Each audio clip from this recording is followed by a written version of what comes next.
Falivene, sou professor de direito penal de vocês.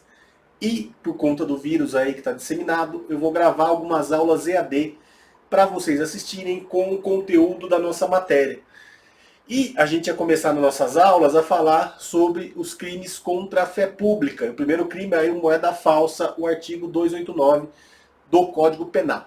Bom, minha cara deve estar pequenininha aí no canto, os slides aqui, deve estar minha cara ocupando um pouco de espaço, mas depois eu vou mandar os slides para vocês no site.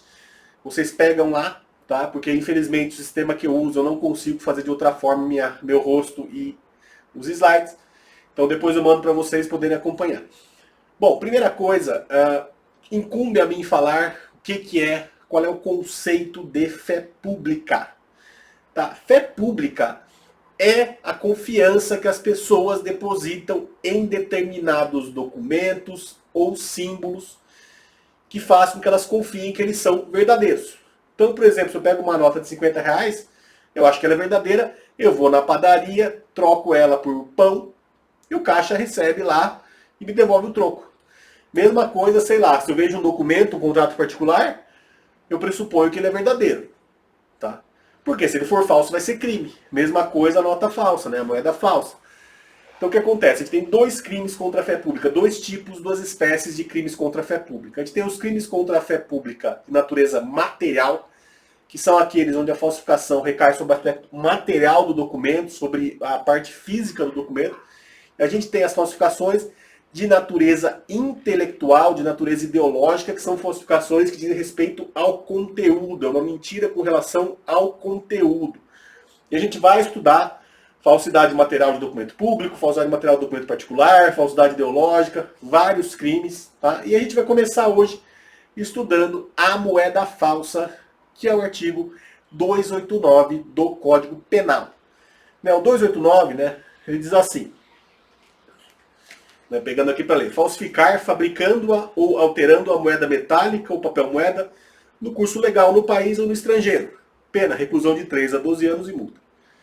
Primeiro, nas mesmas penas incorre quem, por conta própria ou alheia, importa ou exporta, adquire, vende, troca, cede, empresta, guarda ou introduz na circulação moeda falsa. Parágrafo segundo, quem tendo recebido de boa fé como verdadeira moeda falsa ou alterada, a restitui à circulação depois de conhecer a falsidade, é punido com detenção de 6 meses a 2 anos e multa. É uma forma privilegiada para quem coloca em circulação de novo.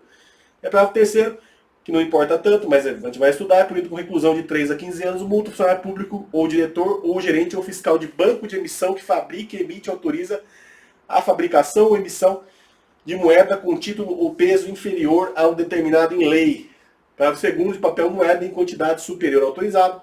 Parágrafo quarto, nas mesmas penas incorre quem desvia, faz circular moeda cuja circulação não está ainda autorizada.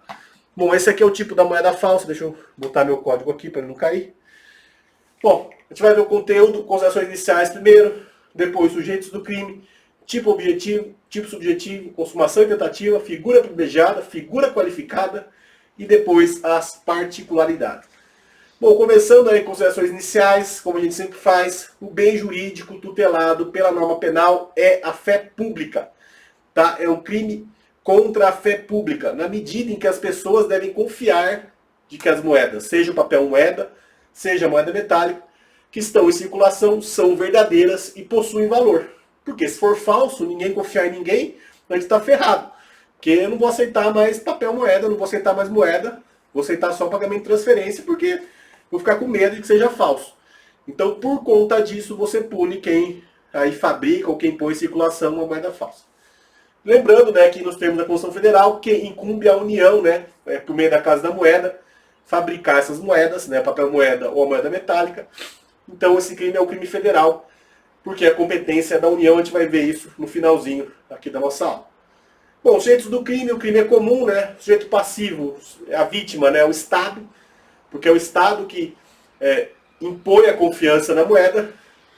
E o sujeito ativo, o autor do crime, ele pode ser qualquer pessoa que fabrique essa moeda, que de alguma forma fabrica ou põe em circulação essa moeda, seja moeda, papel moeda, a nota, ou moeda metálica, que é a moedinha. Tá? Então, o sujeito do crime, crime comum. Tipo objetivo. Os verbos, tem 3 verbos nesse crime. Falsificar, fabricar e alterar, né? Na forma do caput, 3 verbos. Falsificar, fabricar e alterar. Né? Falsificar é quando você reproduz ou imita por meio de uma fraude. Você faz uma reprodução. Lógico, tem que ser uma reprodução verossímil, não pode ser uma coisa grosseira, senão não tem crime. Mas supondo, eu pego uma impressora de altíssima qualidade, escaneio a nota lá, uma que permita escanear, né, porque nem todas permitem, a nota tem um negócio de segurança, escaneio e reproduzo essa nota. Isso seria falsificar, né? Daí fabricar é quando você manufatura, você faz, ou você cunha uma moeda. Então, sei lá, eu consigo subtrair papel moeda da Casa da Moeda, vou lá e imprimo em cima desse papel moeda, ou pego o latão e começo a fabricar moedas metálicas. Isso é menos comum com moeda metálica, mas é possível. E ainda tem o verbo alterar, que é quando você modifica ou adultera. Hoje não está mais tão comum, mas antigamente as pessoas usavam um produto químico para lavar o papel moeda, pegava uma nota aí. Hoje as notas têm tamanho diferente, né, as notas modernas. Mas quando as notas tinham o mesmo tamanho, o que acontecia? A pessoa lavava aquela nota de R$1, de R$2, papel moeda, lavava papel moeda com produto químico, e em cima disso, né, fazia uma nota de 50 ou de R$100. Por conta desse problema, eles falam que é para as pessoas com deficiência visual, mas isso é mentira. As notas têm tamanhos diferentes para evitar que ocorra essa limpeza, essa lavagem química da nota e posterior impressão de um valor maior. Tá? E essa falsificação pode recair sobre o papel moeda, que são as notas, né? Ou sobre a moeda metálica, que são as moedas propriamente ditas. Então, quando você fala moeda, pode ser tanto nota quanto moeda. Inclusive, quando eu vou na cadeia atender alguém que está preso por moeda falsa, eu falo pro cara, você está preso por moeda falsa? O cara fica bravo, fala, não, doutor, é nota falsa. Porque ele fala, pô, não vou falsificar moeda, vou falsificar nota. Mas você aplica tanto para nota quanto para moeda. Tá? E a moeda pode ser nacional, que no caso é o real, né, moeda que tem em circulação no Brasil, quanto moeda estrangeira, que é uma moeda que está em circulação em outros países. Então, de certa forma, se protege o câmbio também. Só que essas moedas têm que estar em circulação no momento do crime. Se ela for uma moeda que não está em circulação, é crime impossível e a falsificação é atípica. Então, sei lá, se eu falsifico um marco alemão, isso aí, para fins do crime de moeda falsa, é um fato atípico. Pode ser que eu cometa estelionato se eu falsificar para vender isso aí como se fosse uma moeda muito cara, muito rara. Mas moeda falsa não é, porque não é uma moeda que está mais em circulação, foi substituída pelo euro. Mas se eu falsificar um euro ou um dólar, ou usar esse dinheiro, vai ser crime. Bom, daí tem uma discussão. E as criptomoedas? Elas são moedas, né, como Bitcoin, elas são moedas para fins penais? Essa é uma grande questão. Lógico que é muito mais difícil você falsificar uma criptomoeda, um Bitcoin, porque está aí naquela questão lá do encriptamento dele, né, ele ter o blockchain, dele ser seguro. Por isso é muito mais difícil falsificar, mas não é impossível. Olha, tem doutrinadores que falam que sim, que é moeda para fins penais, e tem outros que falam que não é moeda para fins penais. Eu entendo que não, porque para fins econômicos, o Bitcoin, o Ethereum, essas criptomoedas, elas não são propriamente moedas. Eles são investimentos. Tá? Porque você não tem um Estado por trás obrigando a circulação deles. Eles são, no fundo, um investimento que você tem é uma certidão de investimento, um certificado de investimento, assim como ocorre com ações ou com certificado de operações estruturadas, com COI, ou com qualquer outro investimento. Ele não é bem uma moeda, tá? Porque ele não tem circulação obrigatória, ele não tem curso obrigatório, que é uma das características da moeda. Mas é lógico, o tema é discutível e no futuro talvez a doutrina prevaleça que sim, que é moeda para fins penais.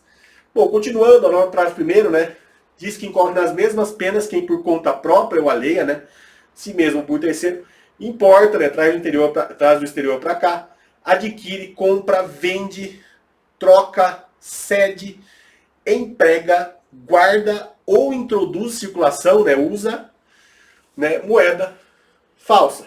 Então, se a pessoa sabe que a moeda é falsa e de má fé ela vai e coloca essa moeda em circulação, ela vai também responder pelo crime de moeda falsa, ainda que não seja a pessoa que fabricou essa moeda falsa. Ah, Matheus, se o cara fabricar e colocar em circulação. Nesse caso, a circulação vai ser um pós-facto impunível, ele vai responder só pela fabricação. Tá? Então quer dizer, se ele pode tanto fabricar e colocar para circulação, ou só circular, ele vai responder pelo crime. Bom, tipo subjetivo, fácil, o crime é doloso, está exigindo a consciência e a vontade do agente de praticar o crime. Se o indivíduo não sabe que a moeda é falsa, o fato é atípico, porque esse crime não admite forma culposa. Então o fato é atípico se o indivíduo está atuando em culpa. Ele tem que saber que está cometendo o crime porque o crime é doloso. Consumação orientativa. O crime se consuma quando a moeda, né, papel ou metal, for falsificada, fabricada ou alterada, ou colocada em circulação, independentemente de qualquer outro resultado naturalístico. Eu coloquei exemplo, prejuízo para a vítima que recebeu a moeda falsa. Então, mesmo que a vítima descubra e não tenha prejuízo, o crime já estará consumado. Tá? Então, não é necessário ter prejuízo ou qualquer outro resultado, bastando que se tenha a fabricação ou circulação desta moeda falsa. E a tentativa é admissível, né, nas formas puras e subsistentes. Mas se eu estou fabricando moeda e a polícia entra, a Polícia Federal entra na minha casa, estoura aqui e me pega, eu estou imprimindo, está no meio da impressão, vai ser um crime tentado, então a tentativa é admissível em tese. Bom, nesse tem uma forma privilegiada do parágrafo 2º, né, o 281 parágrafo 2º pune com detenção de 6 meses a 2 anos e multa quem, tendo recebido a moeda de boa-fé, recebeu de boa-fé de um terceiro, como verdadeira, né, recebeu como se a moeda fosse verdadeira, moeda falsa ou alterada, a restitui e devolve à circulação depois de conhecer a falsidade. Então, se de boa-fé eu receber uma moeda falsa e falar, putz, não vou tomar o prejuízo, e eu restituo ela para o mercado, eu cometo esse crime, que é uma figura privilegiada, tem uma pena menor do que a moeda falsa do caput, ou do parágrafo 1º. Tá? Até tem um caso que aconteceu no escritório, mas eu não vou contar aqui no YouTube, eu conto depois para vocês quando as aulas voltarem, porque não dá para contar no YouTube, infelizmente, muita coisa. Tá? Mas depois eu conto a história do que aconteceu uma vez no escritório, com essa questão aí do dinheirinho falso. Não, depois da figura qualificada, essa aqui não interessa tanto, porque o OAB não pergunta tanto, mas é bom saber que existe, parágrafo 3º, né, o parágrafo 4º. Diz lá, pune com reclusão de 3 a 15 anos e multa ao funcionário público ou diretor, gerente ou fiscal de banco de emissão que fabrica ou emite ou autoriza a emissão, né? Então basicamente Casa da Moeda atualmente, fabricação ou emissão de moeda, título ou peso metálico que tenha inferior a determinado em lei ou de papel moeda em quantidade superior ao autorizado. E na mesma pena incorre quem desvia moeda cuja circulação não estava autorizada, cuja circulação não começou ainda.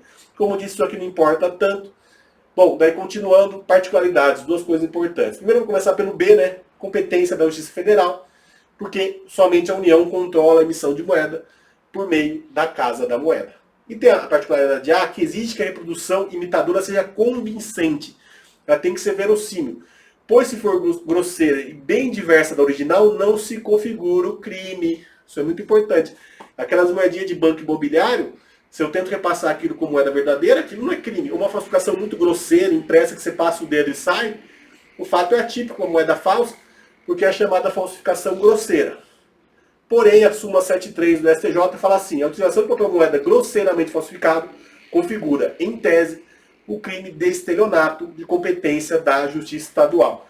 Então você não vai ter uma moeda falsa, porque a moeda não é verossímil, ela é uma falsificação grosseira, porém você pode ter um estelionato se tiver uma vítima. Por exemplo, se eu tentei passar na padaria ou no mercadinho essa moeda falsa, era muito grosseira, perceberam? No fundo, você não tem um crime de moeda falsa, porque aquela moeda não é suficiente para configurar esse crime. Porém, você tem o estelionato contra o dono do mercadinho, porque eu estava tentando enganar ele. Pelo menos é um estelionato tentado contra ele. Bom, é isso aí com relação a essa aula. Agradeço vocês aí por terem assistido. Eu vou postar aí depois esse material para vocês. Quem tiver uma dúvida me fala e a gente vai conversando. Espero que eu consiga parar o vídeo agora para não ter que editar. Beleza? Muito obrigado. Até mais. Tchau, tchau.